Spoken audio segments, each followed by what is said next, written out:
Kuana awan di daduma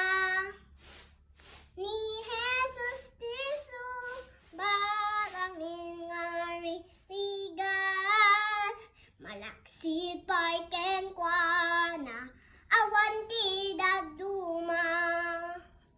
amok nga dati bantay kasla ni makalayan amok nga ngeti nga tangu kasla madi aginit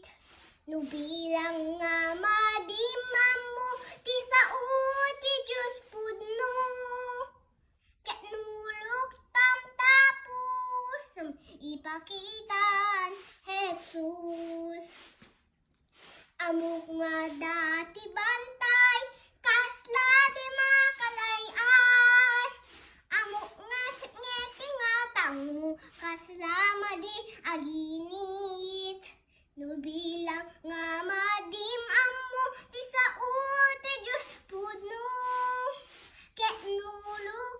tapu sum ipakitan Jesus kas may sa asabong nga agayamu iti kayariga apo dito'y lubong to'y kinaubing ko apo bendisyonam tapno dumakelak akas pagayatam dumakelak apo titingati anus dana ng kentatang ama nagpanunot to'y kinaubing ko apo bendisyon